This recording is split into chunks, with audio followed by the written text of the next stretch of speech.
Good afternoon and Happy New Year, everyone. Welcome to Midday, Kentucky. Miss Amanda Nightbird is here helping me again. How are you, my friend? I'm doing well, thank you. Okay, well, we've already said Happy New Year to That's each right. other. And I thought about this because everyone around the office has been saying Happy New Year. People I saw yesterday, text messages and all that. Do you think there should be a cut-off when you stop saying Happy New Year to people? Cut off. People are going to say, gosh, Troy's a Grinch. Like, seriously. Well, I feel like when you see someone for the first time, Okay. in any scenario, then you can say Happy New Year. All right. Let me tell you, I Googled it, everyone. Oh, is there official cutoff? Yes, there is. There is. So they say, when you should say Happy New Year, but really, the first time you meet someone in the new year is when you say Happy New Year, unless it's February. Oh, wow. So if I don't see you till February, I don't say Happy New Year, which makes sense to me. But for those meeting daily at work or socially, the greeting is usually limited to the first 2 or 3 days of January, people. So, There get 'em we in. go. Get them in. Yeah. David Goldman's on the show. Have I said Happy New Year to you yet? Good. Well, there it is. Because does that not annoy you? No, it what does did not you and annoy I me. say when Oh, we first well, met this morning? Happy New Year. Yes, but Yes. we also said we're over the holidays. Yeah, I We definitely. start saying Happy Holidays You're right. just around Thanksgiving, No. and we continue. I agree. So it's not Done. like it's. And I'm sure everyone at home with kids, Right. with family, they're like, we are done, people. We're done with the holidays. Yeah. I can agree with that for All sure. right. Well, guess what? We need to do a big shout out before we get Yes. started. We wanted to say, congratulations, the Cats football team. They are the new Citrus Bowl champs. The team beat Penn State yesterday, 27-24. This was the team's first appearance in the Citrus Bowl, and it was also a big day for player Benny Snell, who made history by breaking Kentucky's all-time rushing record. The team is expected back in Kentucky today. I have some questions for you, Amanda. You watched it I yesterday. did, of course. And I will be proud to tell you all, so did I. The whole game. Okay, it was a good one. It was a good It, one. it was a nail biter, that's for Okay, sure. but I need to ask, do you know much about football? Well, I'm no expert. Okay, what's that rushing thing mean?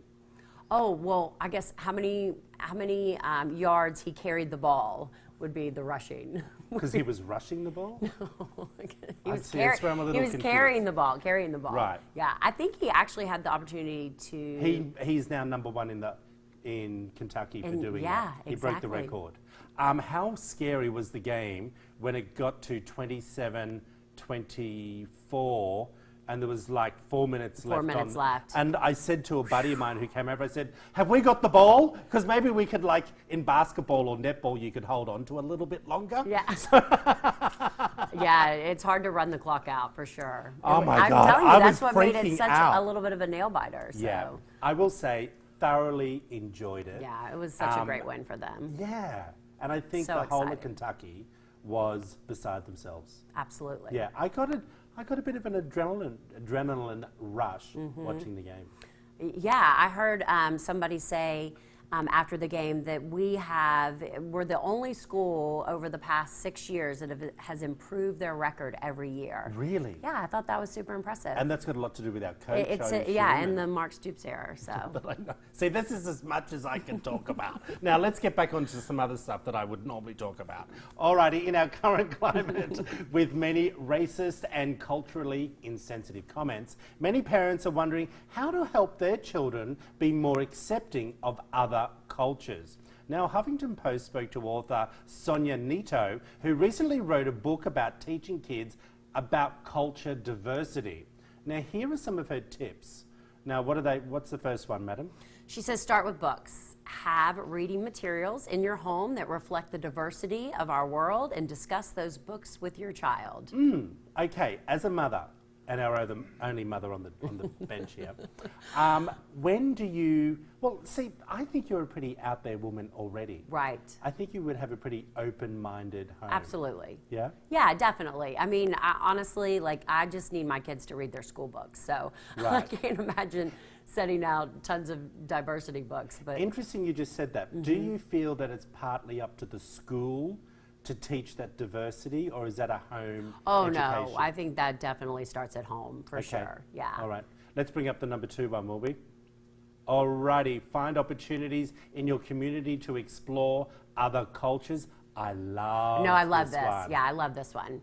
We actually do this a lot. Lexington has a lot of opportunities for cultural fairs and events Yeah. that are super fun to go to. I think that's brilliant. And Yeah. also, and I know sometimes it can get a little bit expensive, everyone, to go to some plays or the theatre or some events that come into town. Right. Maybe, take them. I noticed there's got this Asian type of Yeah. ballet thing happening. That's I'd like coming to in. go to that. Yeah, absolutely. I don't think know that how much the tickets are. They're definitely, the more you immerse them into these actual fun events, I think the more they get out of it. Yeah, good idea. All right, what's the next one up here? Don't pretend you don't see race or other cultural differences. Well, yeah, I think we all agree Yeah. on that one. Next, hello. I think educating yourself, I think that starts with the parents. Yeah, definitely. Definitely. And I think when I say racism and hate, it's you're not born with that. No, definitely. You learn that. You learn that in your environment, for And sure. do you think, I know back when I was growing up, it wasn't a real conversation, and that's the truth. And I know that it became more me learning from adults as an adult of not what to say. No, correct. Does correct. that make sense? I had to be careful Yes. how I was saying that there. Yes. All right, tell us what you think. We're going to put this up on Facebook. So, okay, you ready for this one? Okay, here we go. So you're in a relationship and ready to take the next step and move in together. Experts say there are some questions you should be asking your soon-to-be roommate. Is it roommate or lover? Before signing that lease. Now, what's the first one, my darling? Who's going to pay? Yeah. Okay, who's going to pay for what? And are both names going to be on the lease? That definitely should be number one. Control Freak TT would have my name on the lease because if we break up, you're moving out. Yeah, I'm kicking you out for sure. What's the next one for us? The next one is, how are we going to handle the grocery shopping, the meal planning, and other chores? Okay, can I just say something? There's always going to be an Indian and a chief in Yes. a relationship. Yes. I'm a You're a chief. I had to think You're a about that chief. for a second. So I'd be taking care of all of that. Right. And right. is your husband an Indian or a chief at home? He's an Indian. He's Is an he? Indian. So yes. you basically take care of things. Well, yes. tell but him what's going down. He's a very good Indian. Oh, really? He helps out a lot. Yes, he does a lot. Probably more than most men. So. Okay, I got you. What's the next one for us? Okay. What is the ultimate goal of moving in together? Is it to save on rent, wait and see where this relationship is going, or do we have a permanent commitment like marriage? Oh, that's a tough one, I think. I think that is important to Yeah, but address that- before, because living together is a huge commitment. Yeah. It's very permanent. It's hard to break up when you're living together. Well, see, that's the point, though. I think, when do you move in? Is it 1 year into a relationship? Is it 3 months? Is it instant?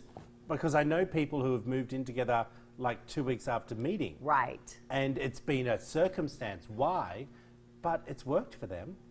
I know I moved in with a partner, well, they moved in with me, a partner after 3 months, and that lasted 3.5 years. You know? I don't think there's a right time or a wrong time. I guess it's just a matter of Time. Time. Is it the right person is probably more than if it's the right time. I don't know about that. You tell us at home what you think. Alrighty. Are you a perfectionist? As with everything in life, there's balance that comes with perfectionism. But apparently it's becoming an unhealthy concept. Really? Studies say perfectionism is at an all-time high with millennials. This is interesting, which could lead to depression and suicide. Perfectionism in the sense of having ambition isn't bad. It becomes unhealthy if you set a very high goal but then have a very negative reaction when you don't reach said goal. Now, before we get on to some examples that you can do to keep that perfection side of you in check, I thought being a perfectionist is a good thing. Oh, no, I can definitely see where this can be super negative. Really? I feel like we live in this culture where, everything seems to be perfect in social media and things like that. And definitely I think with our kids, people, they try to attain this level of perfection that's probably unrealistic Okay. and can have a super, negative impact on them. I hear you, and now you're saying it that way. I know in Utah, a lot of the women in Utah have this sense of they must portray perfectionism in the way they look and Correct. how they manage their home. Correct. I guess maybe I'm not a perfectionist, because otherwise I'd have a six-pack abs and be built like a brick, you know what. Do you know what I mean? Yeah. I don't know. Well, there's different levels in your yeah. life that you're a perfectionism. No, absolutely. And I think what it's trying to say is that if you think perfectionism is a six-pack and you don't reach that, and then you're super hard on yourself, you're negative, you kind of get these even like suicidal tendencies. Yeah, okay. That's where well, let's it bring will up go the wrong. first one. What is that? Realize the perfectionism. It's an illusion. Yes. Is it? Yes. Okay, two. Nobody's perfect. What's number two, love? Focus on the process more. What does that mean, do you think? Focus on what you're aiming to do versus the outcome. Short-term process? Yeah, exactly. Like short-term goals. What are you going to do in order to reach your long-term Got you. Next. idea? Celebrate each step. Oh, I love this one. Not with a cookie. Not with the cookie. Yeah. But I think that's why it's important to make smaller goals, so then you can celebrate. Next. Prioritize self-care. Yeah, I think that's a great idea. Okay, sacrificing aspects of your well-being for your success. Okay. And then practice not being perfect. Attempt a slight failure in low-stake areas of your life. Oh, I don't know about that. Progress, not perfection, is my tagline. What is that? Progress, not perfection. Progress, not perfection. Yes. Aiming to Oh, do look, you know a what? little bit better. Now we've gone through that, I'll have to say it's changed my mind a little bit, Yeah.